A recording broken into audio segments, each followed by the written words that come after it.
రోహింగ్యాలు ఇప్పుడు భారతదేశాన్ని పట్టి పీడిస్తున్న సమస్య ఒక తలనొప్పిగా మారింది. ఎప్పుడైతే జమ్మూ కాశ్మీర్లో పెహల్గామాలో ఉగ్ర దాడి జరిగిందో అమాయకులైనటువంటి భారత పౌరులను పాకిస్తాన్ నుంచి వచ్చినటువంటి ఉగ్ర మూకలు అతి దారుణంగా కిరాతకంగా కర్కశంగా కాల్చి చంపారు. ఆ తర్వాత భారతదేశంలో ప్రతి పౌరుడు రగిలిపోయాడు. ఈ పాకిస్తాన్ ఉన్మాదుల్ని ఏరిపారేయాలి అని చెప్పేసి ప్రతి భారతీయుడు కూడా గొంతెత్తి గర్జించాడు. ప్రధానమంత్రి నరేంద్ర మోదీ గారు కొన్ని సంచలనమైన నిర్ణయాలు తీసుకున్నారు. పాకిస్తాన్ మీద కొన్ని ఆంక్షలు కూడా విధించారు. భారతదేశంలో ఎవరైనా పాకిస్తాన్ వెళ్ళుంటే తిరిగి మీ దేశానికి వెళ్ళిపోండి. మీరు ఎడ్యుకేషన్ వీసా మీద కానీ, బిజినెస్ వీసా మీద కానీ, విజిటింగ్ వీసా మీద కానీ వస్తే 27వ తారీఖు కల్లా ఖాళీ చేయాలి, ఏప్రిల్ 27. లేదు మెడికల్ ఎమర్జెన్సీ కోసం వస్తే 29వ తారీఖు మీకు డెడ్ లైన్. మీరు ఖాళీ చేసి మీ దేశం వెళ్ళిపోవాల్సిందే. మీకు ఇక్కడ బతికే అర్హత లేదు. ఎందుకంటే మీ దేశం ఉగ్రవాదులను పెంచి పోషిస్తుంది. అన్యాయంగా కర్కశంగా మా భారతదేశ పౌరుల్ని కాల్చి చంపుతూ ఉన్నారు. ఒక దాడి మరొక ముందే మరొక దాడి చేస్తూ ఉన్నారు. కాబట్టి ఇక పాకిస్తాన్ని పూర్తిగా నిషేధించాలి అని చెప్పేసి భారత ప్రధాని నరేంద్ర మోదీ గారు కంకణం కట్టుకున్నారు. ఆ క్రమంలో దేశవ్యాప్తంగా పలు నగరాల్లో సెర్చ్ ఆపరేషన్లు కూడా ప్రారంభమయ్యాయి. ఎక్కడైతే కలుగుల్లో దాక్కొని ఉన్నారో ఈ పాకిస్తానీలు, ఎందుకంటే వారికి చుట్టాలు ఉంటారు ఇక్కడ. 70 సంవత్సరాల క్రితం మరి భారత్ పాకిస్తాన్ విడిపోయిన క్రమంలో ఆ పాకిస్తాన్ బంధువులు చాలామంది ఇండియాలో మిగిలిపోయారు. సో వారిని చూడటం కోసం మరి వారు వస్తున్నారంట. ఎందుకు వస్తున్నారో తెలియట్లా. కొంతమంది అక్రమ వీసాల్లో అడ్డదారుల్లో వస్తున్నారు. కొంతమంది వీసా గడువు పూర్తి అయినప్పటికీ కూడా కొంతమంది అలాగే ఉండిపోతున్నారు. ఎందుకంటే ఇక్కడ ఎవరు చెక్ చేయరు కదా, రోడ్డు మీద హ్యాపీగా తిరిగేయచ్చు. ఇక్కడ ఎవరు చెక్ చేసే పరిస్థితి లేదు. కాబట్టి వారి ఆటలు సాగుతున్నాయి. అయితే ఇక మీదట ఆటలు సాగే పరిస్థితి లేదు అనేది కేంద్ర ప్రభుత్వం తీసుకున్న నిర్ణయం. ఎవరైనా సరే అక్రమంగా ఈ దేశంలో ఉంటే పాకిస్తానీలు, వారికి ఈ నెల 29 తర్వాత వారిని పట్టుకుంటారు, కఠినంగా శిక్షిస్తారు. ఒక్కొక్కడికి 3 సంవత్సరాల జైలు శిక్ష, 3 లక్షల రూపాయల జరిమానా ఒక్కొక్క పాకిస్తానీయుడికి. మీరు ఉండటానికి అర్హులు కాదు ఈ దేశంలో. అయితే వారితో పాటు ఈ రోహింగ్యాలు ఎవరైతే ఉన్నారో వీరిని కూడా ఈ దేశం వదిలి ఖాళీ చేపించి పంపించాలనే డిమాండ్ దేశ పౌరుల నుంచి నడుస్తుంది. ఎందుకంటే భారతదేశం లౌకిక దేశం అన్నమాట. అందరినీ కలుపుకుంటుంది ఈ దేశం. ఈ దేశం హిందూ దేశం అయినప్పటికీ కూడా అన్ని మతాలను సమానంగా చూస్తారు. ఇక్కడ హిందువులు అందరినీ వారి కడుపులో పెట్టుకుంటారు. ఇప్పుడు అదే అతిపెద్ద శాపంగా మారింది. ఎక్కడెక్కడో ఏయో దేశాల నుంచి వారి సమస్యలు ఉండొచ్చు. ఆ సమస్యల నుంచి తప్పించుకొని మరి వాయు మార్గాల ద్వారా కొంతమంది, అదేవిధంగా జల మార్గాల ద్వారా కొంతమంది, సో రకరకాలుగా భారతదేశంలో చొరబడతా ఉన్నారు. సో భారతదేశంలో చొరబడినటువంటి పరిస్థితుల్లో వారికి ఇక్కడ కొంతమంది ఆశ్రయం ఇస్తుంటారు. ఇప్పుడు ఈ రోహింగ్యాలకు సంబంధించినటువంటి అతి పెద్ద చర్చ నడుస్తూ ఉంది. ఒక్క హైదరాబాదులోనే రోహింగ్యాలు లక్షల్లో ఉన్నారంట. అంటే ఇది ఒక తెగ. వీరు ఎక్కడెక్కడి నుంచో వస్తుంటారు. పాకిస్తాన్ నుంచి వస్తారు, బర్మాదేశ్ నుంచి వస్తారు, బంగ్లాదేశ్ నుంచి వస్తారు. వచ్చి ఇక్కడ సెటిల్ అయిపోతారు. ఇక్కడ ఎవరో ఒకళ్ళ సంరక్షణలో బతుకుతారు. ఇక్కడ ఆధార్ కార్డులు, ఓటర్ ఐడీలు పుట్టించుకుంటారు. ఆ స్థానికంగా ఉండేటువంటి రాజకీయ నాయకుడికి మరి ఎవడో ఒక మేస్త్రి ఉంటాడు వీళ్ళందరి మీద, ఇలా ఓట్లను వాళ్ళకి వేయించడం, వారి అండర్లో వీళ్ళు పనిచేస్తారు. ఇది దేశానికి పట్టినటువంటి అతిపెద్ద దరిద్రం అనమాట. సో కాబట్టి ఖచ్చితంగా ఈ రోహింగ్యాలను ఈ దేశం నుంచి తరిమి కొట్టాలని చెప్పేసి ప్రతి భారతీయులు కోరుకుంటున్నారు. ఎందుకంటే ఇంకా భారతదేశానికి అంత ఓపిక లేదు ఇక్కడ పౌరులకి. ఈ దేశం తిండి తిని, ఈ దేశం గాలి పీల్చి, ఈ దేశం నీళ్లు తాగి ఈ దేశానికి వెనుపోటు పొడుస్తూ ఉన్నారు. సో కాబట్టి పాకిస్తానీలతో పాటు ఇతర దేశాల నుంచి ఎవరన్నా వస్తే మరి వారికి సంబంధించి అక్రమంగా కనుక వారు చొరబడ్డా, వారి వీసా గడువు అయిపోయినప్పటికీ కూడా ఇక్కడ బతుకుతూ ఉంటే వారిని ఇమీడియట్గా పంపించాలని చెప్పేసి డిమాండ్ అయితే దేశవ్యాప్తంగా నడుస్తుంది. సో ఆ క్రమంలో భాగంగా బాలాపూర్లో రోహింగ్యాలు తిష్ట వేశారంట. వీళ్ళు అడ్డదారులో భారత గుర్తింపు కార్డులు పొందుతున్న వైనం. ఆధార్ కార్డు పొందేస్తారు అడ్డదారులు, ఓటర్ ఐడి పొందేస్తారు. ఇది ఎట్లా సాధ్యమవుతుంది? అసలు ఏం నడుస్తుంది? సిస్టమ్ ఏం నడుస్తుంది? అధికారులు ఏం చేస్తూ ఉన్నారు? ఎవడో పట్టించుకోడు. హైదరాబాద్లో హ్యాపీగా తిరుగుతారు వాళ్ళు. ఎవరు అడిగే ధైర్యం లేదు.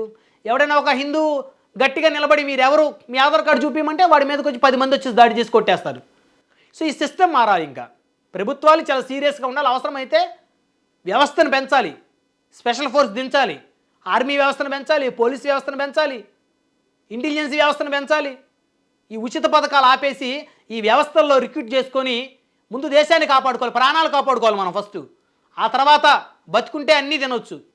2012 జూలైలో బర్మా దేశంలో జరిగిన అల్లర్ల కారణంగా మొదట 210 మంది బాలాపూర్ రాయల్ కాలనీ హఫీజ్ బాబా నగర్కు వచ్చి తలదాచుకున్నారు ఈ రోహింగ్యాలు.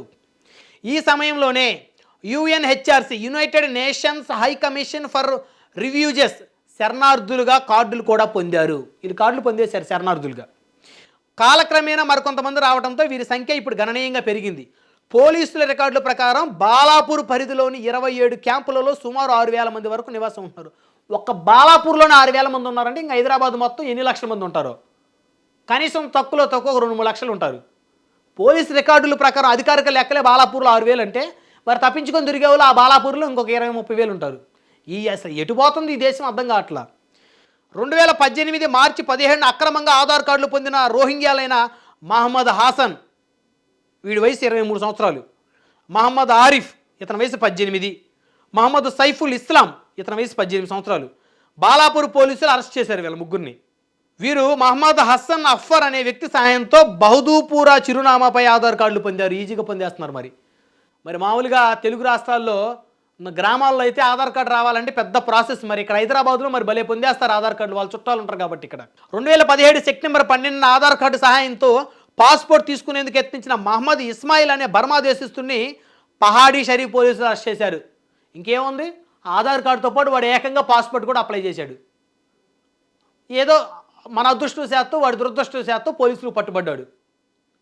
2016-2017 సంవత్సరంలో బాలాపూరు పహాడీ షరీఫ్ పోలీసులు అక్రమంగా కార్డులు పొందిన 25 మంది రోహింగ్యాలను అరెస్ట్ చేశారు. మరి పోలీసులకు తెలిసి 25 మంది, తెలియకుండా ఒక 2-3 వేల మంది ఉండొచ్చు. 2017 సెప్టెంబర్ 16 తమ దేశానికి చెందిన యువకుడికి యుఎన్హెచ్ఆర్సి కార్డు ఇప్పిస్తామంటూ 10,000 తీసుకుని మోసానికి పాల్పడిన బర్మా దేశస్తుడిని కంచన్బాగ్ పోలీసులు అరెస్ట్ చేశారు.